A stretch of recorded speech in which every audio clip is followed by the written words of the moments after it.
Olá, queridos amigos. Eu sou a Miriam Nascimento. Estou aqui mais uma vez ao convite dessa casa, com muita alegria de poder compartilhar mais uma reflexão à luz da doutrina espírita, seguindo, o nosso Mestre Jesus, nosso guia e modelo. Mas antes, nós vamos fazer a leitura da nossa página e a nossa prece para já nos conectarmos a esse momento que está sendo ofertado para nós. E eu trago, então, uma página do livro A Hora Certa. É uma mensagem de Emmanuel, na psicografia de Francisco Cândido Xavier, que se chama, é a lição 14, que se chama Construção Íntima. E Emmanuel diz assim para nós: se procuras felicidade na terra, não ouvides o mundo de ti mesmo. Começa por admitir que és um espírito imortal, usufruindo transitoriamente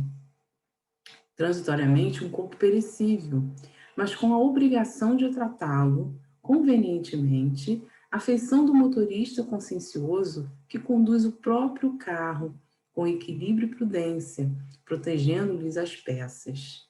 Por mais amplo te pareça o fascínio da rebeldia, considera que a tranquilidade não te resguardará a existência sem um clima de dever cumprido.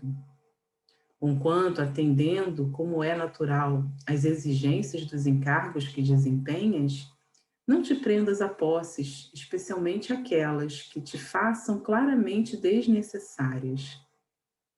Por muito te consagres aos entes queridos, não te furtes de reconhecer que talvez, em maioria, tenha eles características psicológicas diferentes das tuas, caminhando, possivelmente, para um tipo de existência que nem sempre conseguirás compreender de imediato. Auxilia os outros para o bem, sem mergulhá-los na dependência de tua colaboração. Em matéria de ligações afetivas, recorda que também aí funciona a lei de causa e efeito com exatidão, trazendo-te de volta aquilo que deste e aquilo que dás. Justo, entendas que és livre para usar os recursos dessa ou daquela espécie que te pertençam, mas não te encontras livre dos prejuízos que causes, porventura, aos irmãos do caminho e companheiros de experiência, prejuízos que sempre te reclamarão o resgate justo. Em suma, a felicidade tem base na consciência tranquila. E por isso mesmo, seja onde for, será ela, em qualquer sentido, em determinada construção de cada um. Vamos orar, meus irmãos. Amado Mestre Jesus, aqui estamos, reunidos em Teu nome, para mais esse encontro de almas, em busca da verdade que nos liberta, que acalma, que serena, mas também que fortalece a nossa jornada terrena. Aqui pedimos, Senhor, o Teu amparo sempre, para cada um dos companheiros e companheiras que aqui irão refletir conosco, em seus tempos próprios, o Teu Evangelho. Que possamos, Senhor, reconhecer essa oportunidade bendita em nossa encarnação. Que assim seja. Bom, meus amigos, como é bom estar com vocês em mais esse momento, acolhendo, para nós também o roteiro bendito do Mestre. Recordamos uma história da mensagem de hoje, o nosso tema de hoje, traz algumas orientações de Abigail, o espírito Abigail, que faz parte da história linda de Paulo de Tarso.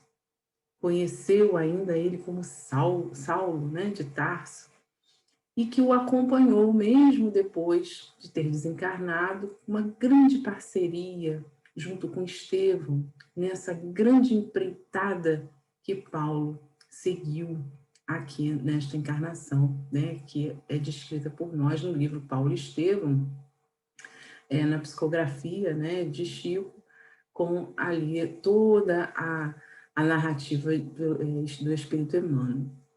E nós recordamos, então, desse grande momento de conversão de Paulo, de Saulo para Paulo, né? Quando ele conhece Jesus de frente, né?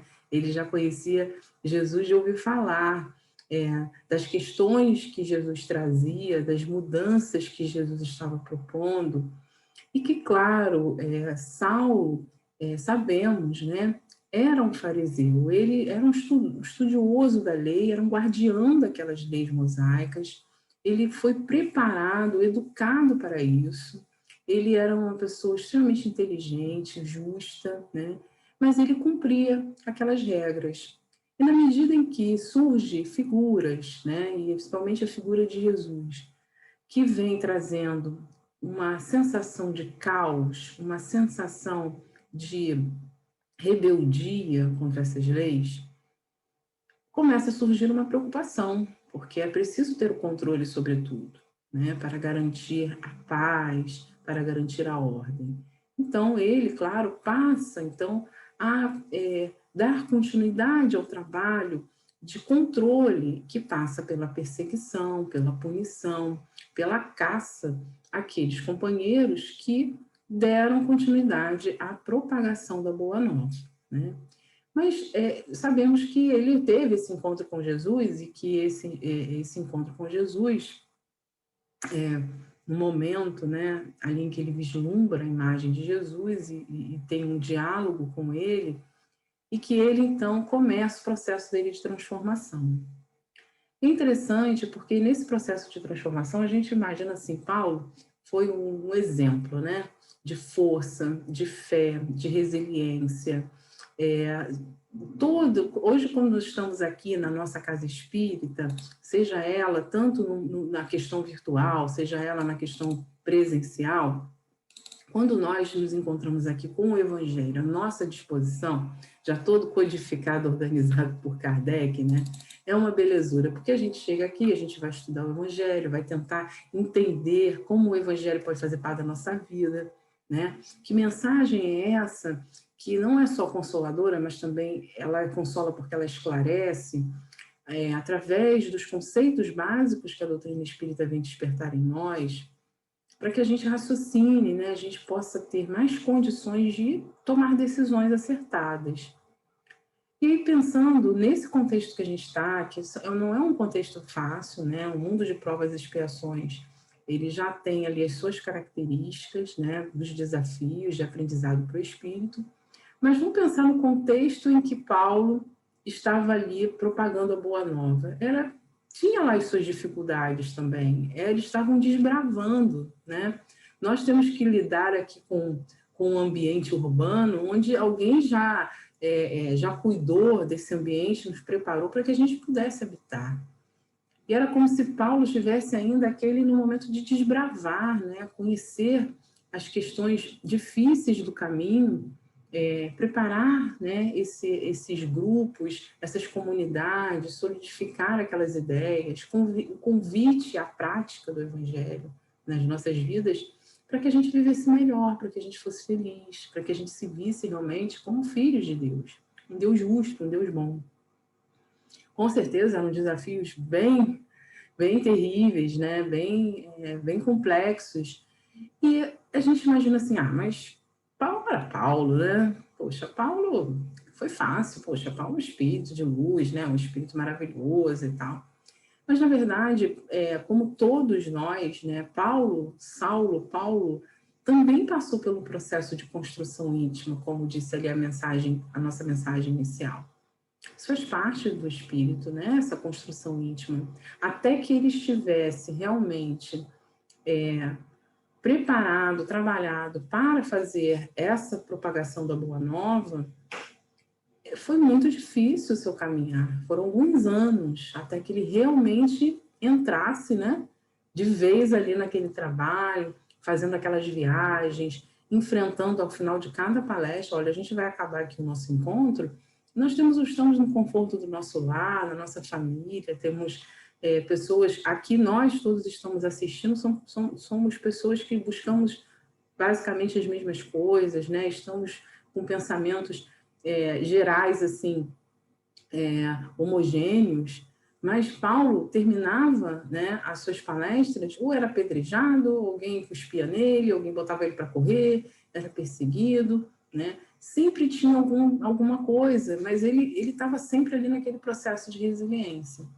Então, a ideia hoje é que a gente justamente conheça uma pequena passagem muito preciosa desse encontro com Abigail e Estevão, esses dois espíritos que são muito especiais, né, na vida dele, que o tutelaram, o acompanharam nessa jornada, para que a gente entenda esse processo de construção íntima. O processo em que ele conseguiu, né, enxergar algumas coisas que foram fundamentais para auxiliar ele nessa jornada. Então, nesse momento em que ele já está ali no processo de conversão, ele decide, ele perde os amigos, o apoio dos amigos, da família, perde dinheiro, tudo desmorona, né? Toda aquela estrutura que ele tinha, era uma pessoa muito respeitada. Quando ele passa, então, a ter um outro ponto de vista, aquele ponto de vista que o Evangelho fala, né, que Jesus traz para nós, da vida futura, da imortalidade da alma, como algo que nos pertence, né, e que dos propósitos divinos, que são amorosos e não punitivos, né, ele então decide passa 3 anos no deserto, num processo de autoconhecimento, né?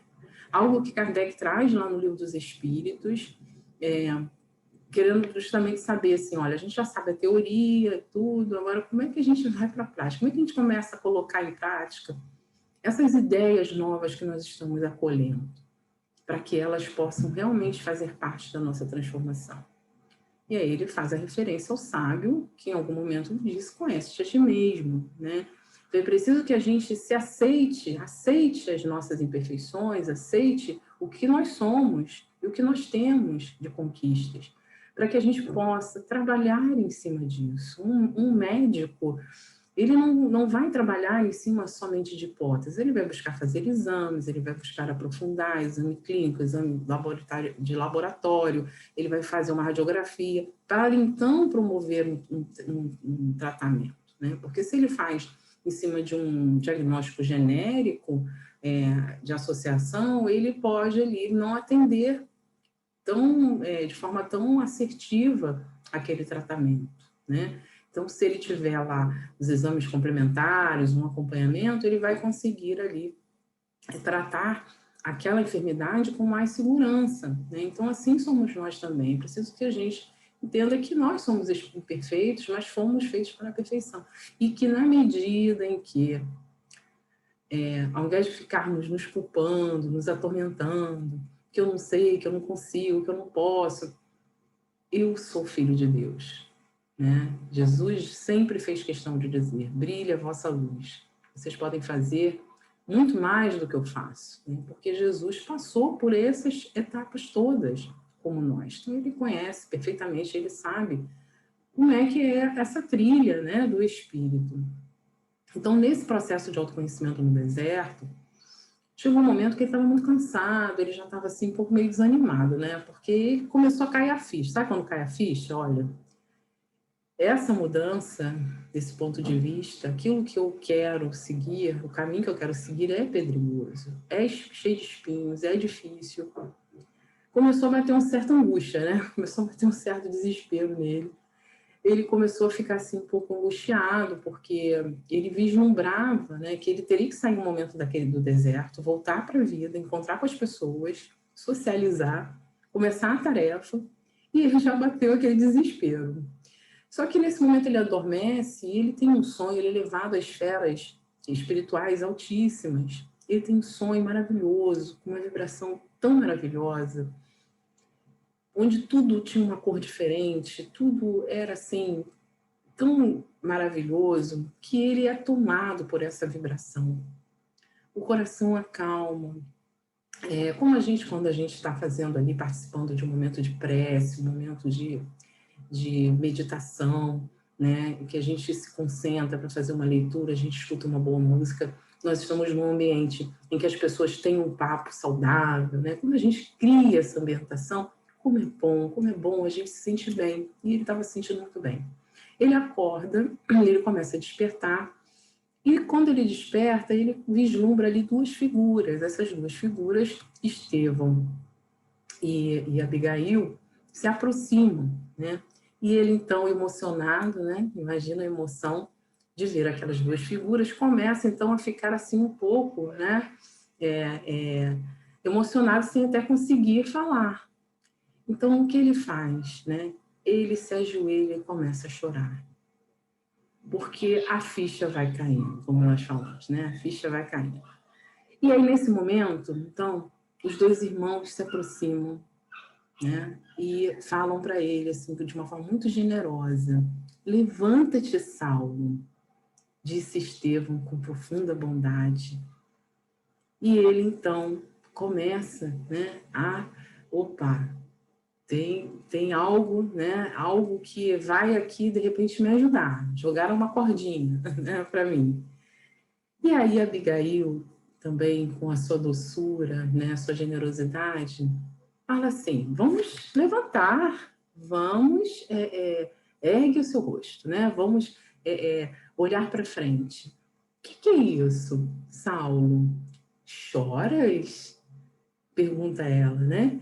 Estarias desalentado quando a tarefa apenas começa? Quer dizer, nem começou ainda tudo que ele ia passar. Se ele tivesse ideia, né, de tudo que ele ia passar, talvez ele chorasse mais ainda, né? E muitas vezes nós também ficamos assim, né? Nos encontramos assim em situações, às vezes, de muito cansaço, de desânimo, criamos expectativas que geram decepções, né? Seja no campo pessoal, seja na nossa sociedade, enfim. Às vezes temos a sensação de que estamos fazendo, e não há, assim, um retorno, ou não há, nada está sendo, dando resultado. É como se não valesse a pena seguir o caminho do bem. A gente fica meio assim perdido, às vezes a gente fica criando uma expectativa com as pessoas, né, que estão no nosso convívio, e elas não correspondem, enfim. Existem muitas questões. Ele vai ali elencar vários medos, dúvidas, né, que ele sabe que podem atrapalhar na tarefa. Então, nem tinha começado, ele já estava chorando. E aí a Abigail, olha, nem começou ainda, né? Então, vamos enxugar as lágrimas, vamos parar com esse pranto convulsivo, né? E vamos... que era um desabafo, né, do seu coração realmente, que ele estava ali se sentindo abandonado, assim, solitário, né? E aí, então, ela fala, ele, naquele momento, ele se depara com uma questão que era o próprio Estevão, né? Porque o Estevão, antes de Gesiel, ele foi considerado ali o primeiro mártir cristão, né? Ele foi perseguido por Paulo. Paulo não sabia que ele era irmão de Abigail. Ouvia falar Estevão, que era o desordeiro, né? Era o causador do caos, era aquela pessoa que estava ali levando uma questão de desordem, né, pelas suas condutas. E aí, o que aconteceu? Ele, naquele momento, sentiu o primeiro obstáculo ali, apesar de todo aquele júbilo, né, ele sentiu um primeiro obstáculo, que foi lidar com a culpa. A culpa que paralisa, porque ele se sentia culpado. Estevão, ele inclusive estava atrás de Estevão, procurando Estevão para Abigail, tinha essa intenção de unir os irmãos, e ele não sabia, né, quem era quem ali. Então ele se sentia muito culpado por ter ordenado aquele apedrejamento, coordenado aquele apedrejamento sem saber quem era, né? Depois de ver a sua amada também desencarnando após todo aquele sofrimento, ele carregava essa culpa muito grande. E aí, então, Estevão fala para ele: Saulo, não te detenhas no passado. Quem haverá no mundo isento de erros? Só Jesus foi puro. E quantas vezes nós ficamos ali nos martirizando, né? Isso paralisa a gente. Então havia necessidade do quê? Do auto-perdão. É preciso se perdoar, nos liberarmos. A gente tem consciência do erro, se arrepende, vamos pedir para recomeçar. Não precisa nem esperar outra encarnação. Nessa mesmo, na medida que temos a consciência, já pedimos a Deus: Senhor, me dê a oportunidade de recomeçar, de reparar esse erro. E outras situações vão aparecendo para nos testar, para nos preparar para um momento de redenção, um momento de reparação definitivo, onde então definitivamente não mais escolheremos essas saídas, tomaremos decisões mais equivocadas que vão trazer consequências desastrosas, né? Então é sempre um preparo, né? Um preparo, um momento para aquele momento realmente do resgate. Então ele convida, deixa para lá. Você está carregando fardos, carregando coisas que não que só pesam, mas que não te ajudam na caminhada. Então, não é concordar com o erro, né? Ele vai falar, a Abigail vai falar um pouquinho depois sobre o perdão, mas o auto-perdão é muito importante. Às vezes a gente fica ali achando que não se perdoar é uma forma de se punir e de mostrar para a pessoa que magoamos ou alguém que foi prejudicado pelo que fizemos, de que nós temos consciência do nosso erro e que eu vou me punir, não fica preocupado, eu já estou me punindo, justamente para você não ficar preocupada que eu tenho consciência do meu erro, né? E essa punição, muitas vezes, ela realmente pode trazer um certo conforto, né, naquele momento, mas depois a gente vê que a gente se fica escravo e as coisas não andam e a gente fica ali nesse sofrimento. Então, já liberou, aí já deu um alíviozinho, né? Já aqueceu um pouco o coração. E aí depois ela vem, né, o próprio pensamento agora volta-se para a questão da Abigail, porque ele também vê a figura de Abigail, também era uma questão de auto-perdão, né? Porque eles fizeram muitos planos juntos, eles se amavam, eles eram muito parceiros, e Abigail fez de Saul um homem melhor, né? Porque Saul era um homem justo, era um homem bom, mas cumpria, tinha determinadas atitudes que eram correspondentes, né? Ele vivia em um meio que era muito hipócrita também.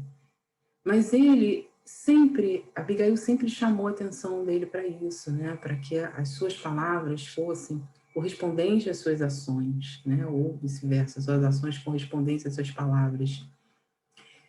Então, ele tinha, assim, uma mágoa profunda, uma tristeza muito grande por não ter constituído o lar com ela, porque eles fizeram muitos planos. Então, não constituíram um lar, não tiveram filhos, né? Não realizaram aquele sonho de viver juntos para sempre. E aí, Abigail, então, ouvindo esses pensamentos, ouvindo essa angústia, convida Saulo naquele momento, dizendo: olha só que visão, que é a visão que a doutrina espírita nos traz, de transcender. Somos espíritos imortais. Não estamos reduzidos a uma experiência terrena, aos nossos problemas cotidianos. Eles são ferramentas divinas para o nosso aprendizado e não simplesmente castigos. Essa ideia do castigo já passou, né? Então, olha só o que ela fala. Porque ele fala do lar. Poxa, o sonho, né, da gente construir um lar, aquela família, né, maravilhosa. Olha o que ela diz. Nunca nos faltará um lar. Tê-lo-emos no coração de quantos vierem à nossa estrada. A cada coração que eles acolheram, a cada pessoa, a cada grupo, cada comunidade que passou por ele, e ele foi o evangelho para aquela pessoa e ajudou no processo de transformação daquela pessoa. Em cada reunião, nas assembleias que ele fazia, eram lares que se formavam, né? E ele, então, ela diz, quanto aos filhos, temos a família imensa que Jesus nos legou em sua misericórdia. Gente, que coisa linda, né? Somos irmãos, um sentimento fraternal de olhar para o outro, até mesmo aquele a quem consideramos adversários, que consideramos uma pessoa, uma criatura horrível.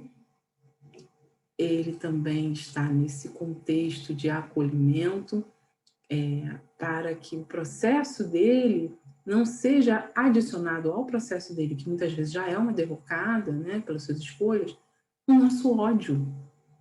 Ele não precisa do nosso ódio.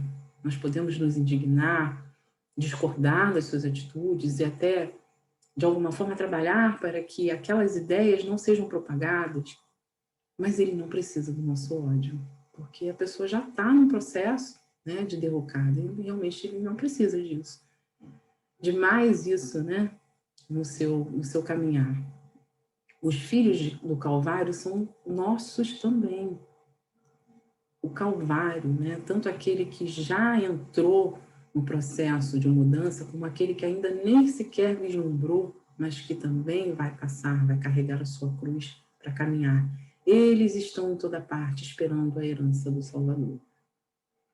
E ele, então, já dá outro alívio, né? Já fica um pouquinho mais quentinho o seu coração, mas ela faz uma advertência, porque ela entende que ele precisava se fortalecer. Olha a construção íntima, né? Então ela chama atenção para que ele não se entregue ao desalento, para que ele mantenha-se firme com a certeza de que ele está amparado, né? Porque ele diz, olha, todos nós, muita gente passou, né, por triunfos sangrentos, de ouro e de prata no mundo, mas, porém, conhecemos o Pai que é o Senhor do coração, o Senhor dos exércitos, né, aquela coisa da violência, da forma como se impunha as coisas, mas nós começamos a conhecer através de Jesus o Deus de amor.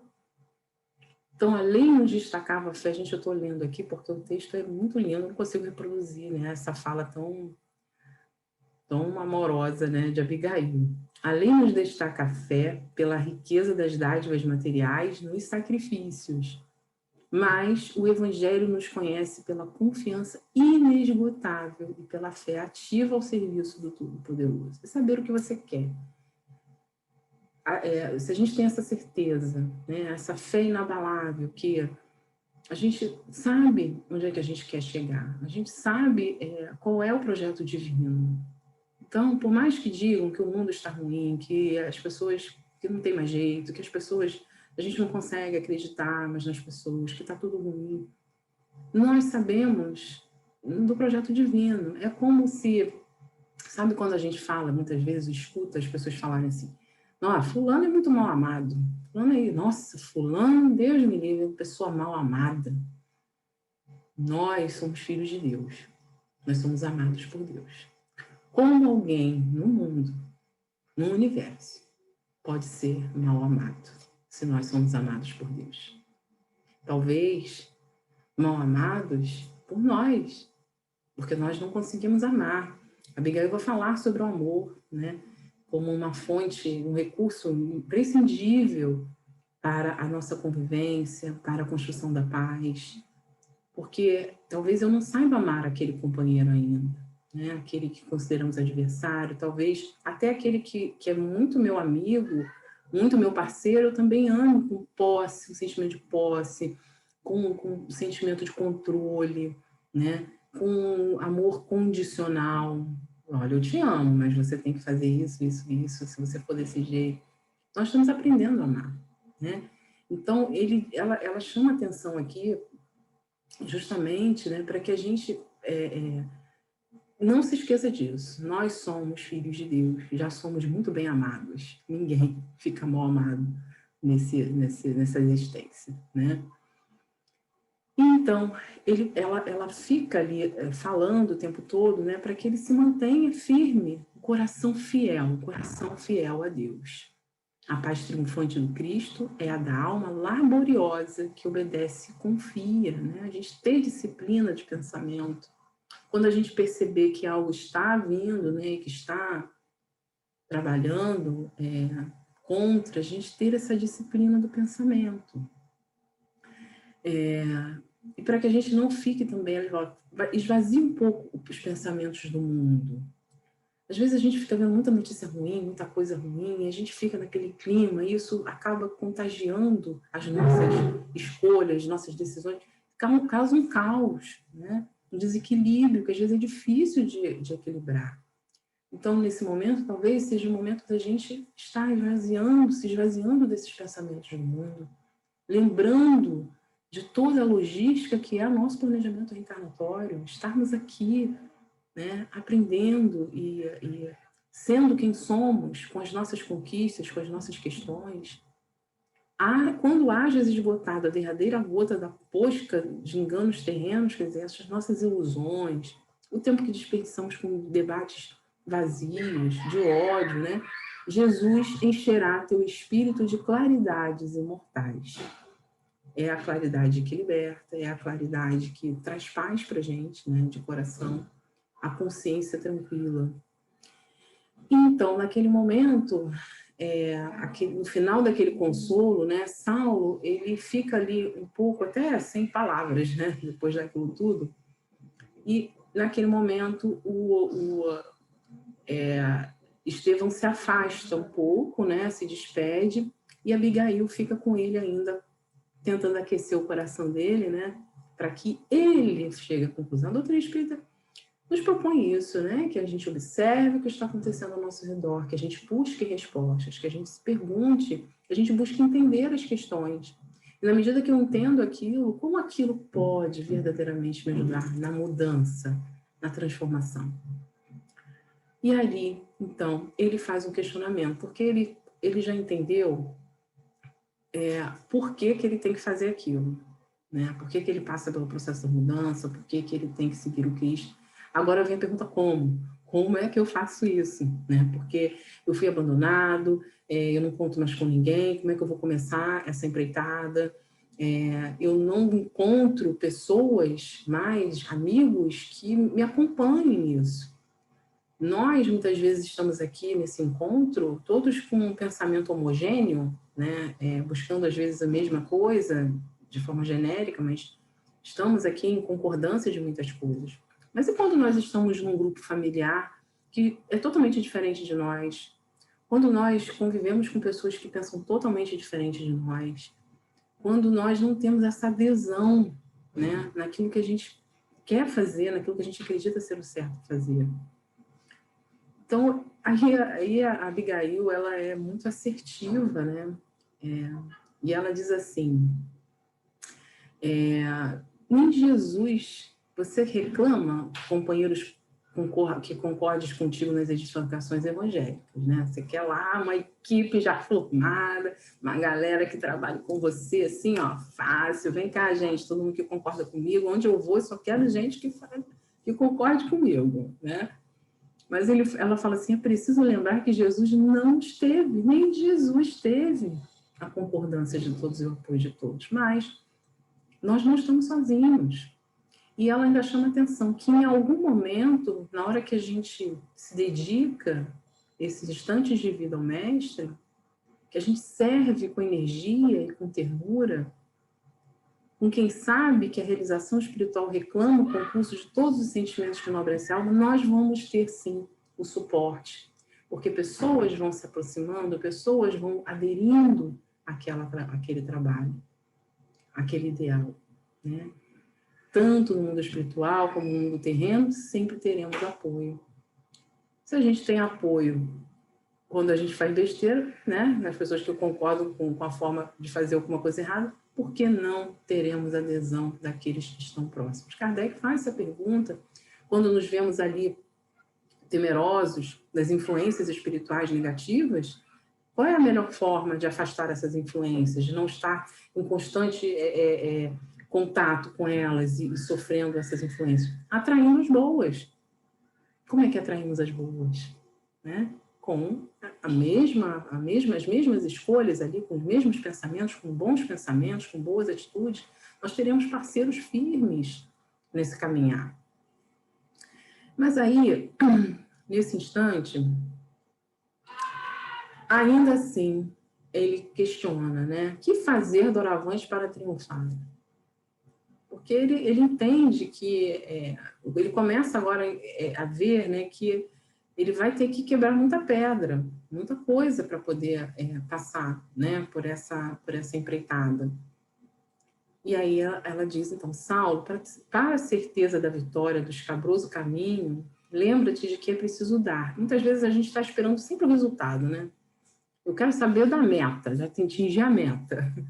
Eu quero saber da perfeição. Quando é que eu vou chegar na perfeição? Quando é que eu vou chegar no mundo de regeneração? Né? Mas o caminhar, que é importante, que é onde acontece o crescimento do espírito, muitas vezes nós não priorizamos sempre o resultado. Né? Então, olha, a certeza dessa vitória, lembra-se de que é preciso dar. Jesus deu ao mundo quanto possuía, é preciso estar disponível para essa mudança, né? E isso exige esforço, exige concentração, exige disciplina, exige vontade. Então, nesse momento, Estevão já, né, começa a se afastar e tal, e ela, então, Abigail, se aproxima, porque ele ainda estava ali, agora tá, tô pronto, quero fazer, vou meter a mão na massa, né, vou agora trabalhar, tô cheio de vontade, que nem a gente, quando a gente vai lá no planejamento encarnatório, não, pode marcar aí, pode botar aí que eu vou, tô dentro. Estou muito animada para essa tarefa na casa espírita, estou muito animada, olha, agora vai, agora o projeto da minha família vai. Estou aqui animada com esse, eu entendi como é que é essa questão da convivência, da paciência com a família, eu vou, mas chega na hora, a gente ainda fica meio assim, né? Alguma coisa distrai a gente. Então ele fala assim, o que fazer para adquirir a compreensão perfeita dos desígnios do Cristo? O que Jesus falava, as pessoas, todos os apóstolos achavam, ficavam felizes, ai Jesus, como é bom ver Jesus, mas não, eles sempre no final do dia reclamavam com Jesus alguma coisa. Tá bom, Jesus, eu estou vendo que isso aqui tem que ser assim, mas olha, na prática é difícil, na hora do vamos ver é difícil, né? Mas Jesus sabia, Jesus passou por esse caminho, então ele também não estava falando nada que não pudesse ser feito, né? E aí a Abigail, nesse momento, ela tem uma resposta assim, bem espontânea, bem forte, né? Ela diz assim, ama. E ela vai falar então do amor, né? Da importância de compreendermos. Aí a gente pega lá no Evangelho segundo o Espiritismo, a gente vai pegar uma ajudinha com o Espírito Lázaro, que ele vai falar da lei de amor, né? A sequência ali da instrução dos Espíritos, capítulo 11, Lázaro fala que o amor resume a doutrina de Jesus toda inteira, visto que esse é o sentimento por excelência, e os sentimentos são os instintos elevados à altura do progresso feito. O instinto, na medida em que o homem, lá no seu processo mais primitivo, ele necessita, o instinto é necessário para a nossa sobrevivência. Mas hoje nós temos que aprender a viver e não só a sobreviver. Nós já conseguimos raciocinar, já conseguimos selecionar as coisas, já conseguimos ter atitudes não tão mais imediatistas. Nós já conseguimos entender que é preciso compartilhar, que é preciso ter um pensamento mais coletivo, não mais individual, de emergência. Então ele complementa, a fim de avançar para a meta, tem a criatura que vencer os instintos em proveito dos sentimentos, isto é, que aperfeiçoar esses últimos sufocando os germes latentes da matéria. Porque o instinto está ali para atender as questões mais materiais.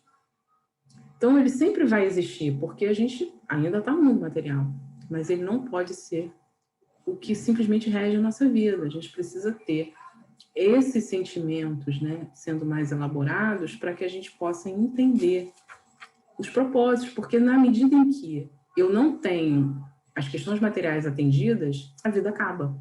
O sentido da vida acaba. E o sentido da vida não pode estar preso simplesmente nessas questões dos instintos. Por isso que Fenelon, né, ele vai falar, nessa mesma sequência do capítulo, ele vai falar dos efeitos da lei de amor. Então ele diz, os efeitos da lei de amor são um melhoramento moral da raça humana e a felicidade durante a vida terrestre. Os mais rebeldes, os mais viciosos se reformarão quando observarem os benefícios resultantes da prática desse preceito. Sem amor não dá, gente. Sem amor não rola. Tem que ter amor, tem que ter um olhar amoroso. E Paulo teve que exercitar esse olhar amoroso por cada pedra que ele recebeu. De olhar aquele ser como um ser que também estava passando pelos seus desafios espirituais. E esse é o convite também para aqueles que convivem conosco, ou aqueles que estão distantes. Saber ouvir o que está ali por trás, o que está por trás, né? O que leva aquela pessoa a agir daquela forma. E amar os inimigos, como já dizia Jesus, não dá para ter o mesmo, né? A mesma conexão. É não desejar mal a essa pessoa, é não ficar feliz se aquela pessoa se dá mal. Então, se nós queremos realmente algo melhor, um mundo melhor, um país próspero, né? Que a nossa família se equilibre, a gente precisa começar a rever como a lei de amor está sendo interpretada e vivenciada por nós. Aí ela diz, né? Mas como proceder? Aí ele fala, mas como proceder de modo a enriquecermos na virtude divina. Jesus aconselha o amor aos próprios inimigos, entretanto, considerava quão difícil deveria ser a semelhante realização, né? Penoso testemunhar dedicação sem o real entendimento dos todos, porque às vezes a gente fica amor condicional, a ingratidão, a gente se dedica, a gente faz de tudo, e a pessoa não reconhece, a pessoa devolve com ingratidão. Evangelho, gente, evangelho trata isso tudo, ingratidão, né, os benefícios pagos com a ingratidão. Como fazer para que a alma alcançasse tão elevada expressão de esforço com Cristo? Trabalho. Não fique parado. Toda ocupação útil é trabalho. Está lá no Livro dos Espíritos. O trabalho, não só no sentido material, mas o trabalho que faz com que a gente busque os nossos talentos, as nossas capacidades, que a gente fique ali trabalhando, burilando tudo que a gente tem e ainda tem a possibilidade de compartilhar com o outro. É muito bom. Ocupa a mente, ocupa o espírito, faz com que a gente reconheça que nós somos úteis, que nós podemos oferecer algo e aprender sempre. Paulo, ele sempre aprendeu, ele nunca se negou a aprender. Ele era visto como aquele que ensinava, mas ele, na verdade, ele só aprendia. Para a visão dele, ele estava sempre aprendendo, né? Então, ela fala, trabalha. A Abigail tinha razão, era necessário realizar a obra de aperfeiçoamento interior, trabalhar a si mesmo. Quando a gente educa o outro, por exemplo, aquele que é pai, mãe, avó que está educando, o evangelizador, o educador, ele tem que se autoeducar, senão fica impossível. Em cooperação com antigos companheiros, acalentava sadias esperanças, no entanto, que se converteram em dolorosas perplexidades, né? As decepções, né? Aquelas expectativas. Que providências adotar contra o desânimo destruidor? Espera. O tempo de cada um, né? A condição de cada um. Disse ela, ainda no gesto de terna solicitude, com quem desejava esclarecer que a alma deve estar pronta a atender ao programa divino em qualquer circunstância extrema de caprichos pessoais. Às vezes a gente quer controlar tudo, né? A gente quer salvar as pessoas, quer mudar as pessoas. E isso desanima, então a gente tem que esperar o tempo certo, até o nosso próprio tempo. Às vezes a gente quer resolver tudo de uma vez, quer fazer tudo. Esperar o nosso tempo de amadurecimento. É compreender também que o outro também tem o seu tempo de amadurecimento. E aí Saulo então começa a ouvir, considerou que a esperança, né, fora sempre foi a companheira dos seus dias mais ásperos, que ele deveria saber ali aguardar o porvir das bênçãos do Altíssimo, um apoio, que sempre viria, ter esperança, né, ter paciência, se dar o direito do tempo necessário, mas sem ficar esperando lá sentado, né? Claro, era essa espera da paciência, né? Da compaixão para consigo, para com o outro. Mas aí, onde é que está toda aquela questão dos ataques, das pessoas incompreendidas? Onde está a liberdade do Cristo? Onde as vastas esperanças que o seu amor trouxeram à humanidade inteira, sem exclusão dos filhos outras raças? O preconceito, a perseguição, tudo que a gente vive nesse mundo ainda, preconceitos, coisas que estão vindo à tona, que sempre tivemos, não é novidade, ninguém inverteu valores, sempre tivemos isso. Mas a crise, ela mostra o que nós somos. E nós estamos no momento de crise, no limite, nós estamos no instinto de sobrevivência, abrindo mão dos nossos sentimentos nobres. Na falsa compreensão do que são os valores, porque a nossa referência de valores é Jesus, são os valores. São aqueles valores que estão ali, conjunto de valores que Jesus traz para nós. Então, Abigail finaliza dizendo, perdoa. Tão simples, né? Perdoa.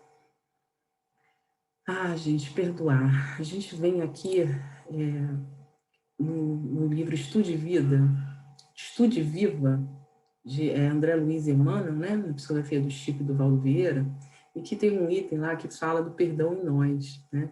São itens que estão referindo lá no Evangelho, no capítulo 9, no Livro dos Espíritos, a questão 887, né? Que vai falar também dessa questão do amar os vossos inimigos, né? E aí ele fala uma coisa muito interessante, ele diz assim, a ciência do perdão, aqui no caso é Emmanuel, todavia, tão indispensável o equilíbrio quanto ao ar é imprescindível a existência. Começa na compreensão e na bondade, perante os diminutos pesares do mundo íntimo. Então é preciso, é indispensável o perdão, ou até mesmo mais à frente, o não se ofender, porque aí o perdão nem vai existir a necessidade do perdão. E o próprio Emmanuel, no livro Hora Certa também, que nós lemos aqui inicialmente, ele fala da cura do mal, né? O mal como a ausência do bem, como Kardec bem traz para nós na Gênese, quando ele diz, quando Jesus nos ensinou a perdoar, concedeu-nos o máximo de poder imunológico para frustrar o contágio do ódio e do desequilíbrio em nosso relacionamento recíproco. Pronto.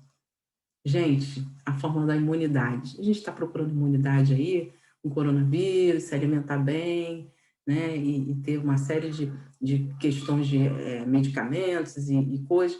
Gente, e a imunidade? A imunidade do espírito, o ódio que contamina, a fala odiosa que destrui as relações, que destrui a possibilidade do diálogo, o egoísmo que acaba inibindo a grande possibilidade de solidariedade entre os seres. Né? Então, o máximo de poder imunológico vai frustrar, pode frustrar o contágio do ódio. Nós, hoje, estamos sendo convidados a nos enxergarmos no ciclo da violência que tem no mundo. Existe um ciclo de violência. Eu cometo uma violência aqui, eu recebo uma violência, sofro uma violência, cometo outra, e eu recebo, e eu cometo. E aí, esse ciclo, isso volta. A violência, às vezes, disfarçada, passiva. A gente acha que só é violência ativa, aquela que mata, aquela que bate. E a violência passiva, que é sorrateira, que é acumulada, culmina numa violência ativa, como orienta lá nosso companheiro Gandhi, né? Quando faz uma preleção para o seu neto sobre a questão da violência, as violências ativas que todos nós cometemos, as passivas, e que vão culminar nessa ativa. Então, onde é que nós nos encontramos? Quando nós queremos lutar por algo justo de forma injusta. Quando nós queremos lutar contra uma violência, cometendo violência. E então, ela finaliza aqui, né, dizendo para Saulo, o infinito azul do firmamento, ela fala, narra ali, né, aquele momento de ternura, né, do perdão, e que ele está ali empolgado pela maravilhosa revelação, né, de coordenar lá todo aquele deslumbramento, tudo aquilo. E aí Emmanuel narra o final, né, daquele encontro, dizendo: a bondade de Deus excedia toda a inteligência humana. Os que se haviam libertado da carne voltavam do plano espiritual por confortar os que permaneciam à distância. Para Estevão, ele fora verdugo cruel para Abigail, o noivo ingrato. Entretanto, permitia o Senhor que ambos regressassem à paisagem, aquela paisagem, reanimando seu coração. É uma parceria, né, valiosa. A existência planetária alcançava novo sentido nas suas elucubrações profundas. Só foi possível aquele encontro e aquele momento renovador porque ele se permitiu. Vamos nos permitir esses momentos renovadores. Nem que seja um pouquinho, porque quando o desânimo bate e a gente não tem força para levantar, às vezes, nem da cama, e a gente vê o mundo, as coisas funcionando, nós sendo solicitados, né? E a gente respira, fica aquele tempo no nosso deserto, fica na cama, naquele pouquinho de tempo ali, refletindo. Não tem problema, a gente precisa passar por momentos de reflexão, por momentos de ficar um pouco sozinhos, mas é preciso que a gente se permita sonhar com coisas boas, se aproximar com coisas boas, usar os recursos da prece, do momento de conexão com Deus, para que aos poucos a gente retome, aos poucos a gente se levante, enxugue as lágrimas, como Paulo fez, para começar a nossa tarefa. Como diz aqui o lema, né? Esse lema que a Abigail trouxe, que Paulo guardou para a vida toda, em toda a sua trajetória. O amor, o trabalho, a esperança e o perdão seriam seus companheiros inseparáveis. Em tudo. Cheio de dedicação por todos os seres, aguardaria oportunidades que Jesus lhe concedesse, abstendo-se de provocar situações e, nesse passo, saberia tolerar a ignorância ou as fraquezas alheias, ciente de que também ele carregava um passado condenável que, nada obstante, merecera a compaixão do Cristo.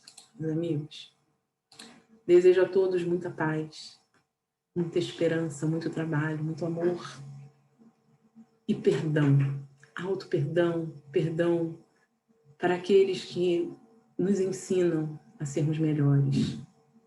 Que Jesus possa permanecer em nossos corações. Vamos à nossa prece final. Senhor, é com muita gratidão que aqui finalizamos mais esse encontro. Gratos, Senhor, pela oportunidade dessa viagem íntima que nos fortalece, que nos convida ao amor, ao trabalho, à esperança e ao perdão. Aqui, Senhor, agradecemos, pedindo sempre para que as vibrações amorosas inundem os nossos lares nesse instante, envolvendo as pessoas que amamos e aquelas que ainda consideramos nossos adversários, pelos enfermos, por todos aqueles que estão passando pelas dores dessas provas atuais.